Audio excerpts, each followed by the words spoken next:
Bonjour Philippe. Bonjour. Pouvez-vous vous présenter s'il vous plaît? Bonjour, Philippe Nusswitz, de Ribeauvillé à l'origine. D'ailleurs c'est très particulier pour moi d'être là aujourd'hui parce que c'était mon terrain de jeu. Mes parents habitaient juste à quelques centaines de mètres et la vue de la maison familiale, c'était celle-là, c'est le Geisberg, le Kirchberg, le Hagen qui n'existait pas encore vraiment, ce terroir sous les châteaux. Et cette vue merveilleuse qui certainement m'a inspiré. Comme vous le disiez, vous êtes un enfant de Ribeauvillé, vous êtes né, on ne va pas se cacher, en 1963, vous avez connu une enfance sur Ribeauvillé. Quels ont été vos meilleurs souvenirs?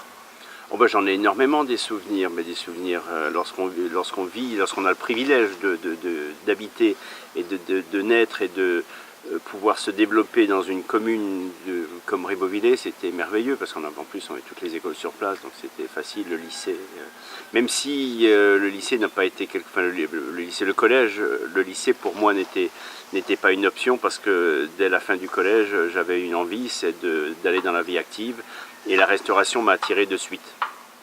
Donc j'ai commencé un apprentissage en restauration, mais des souvenirs ici j'en ai énormément, mais c'est surtout en dehors de ces souvenirs de jeunesse qu'on peut tous avoir. Moi c'est le fait d'avoir pu apprendre la restauration et d'être passionné par le vin sans venir d'un milieu viticole, ni par mes parents, même pas d'amateurs de vin. Donc le vin est arrivé un petit peu presque par hasard, et surtout parce que je travaillais dans un établissement qui s'appelait le Haut-Ribeaupierre à Ribeauvillé, et que M. Raibel François, qui était le chef propriétaire, était lui passionné de vin, avait une très belle carte de vin et attirait beaucoup de gens de la restauration, enfin du monde de la restauration et du monde viticole. Et c'est comme ça que j'ai été en contact avec les vignerons de Ribeauvillé et des environs, et j'ai pu aller dans les caves, et un distillateur, Jean-Paul Mété, qui était important pour moi et qui m'a appris beaucoup de choses, et beaucoup d'autres personnes que je ne pourrais pas citer parce qu'ils sont trop nombreux, mais que j'ai revus pendant la foire au vin ce week-end. C'était assez sympathique.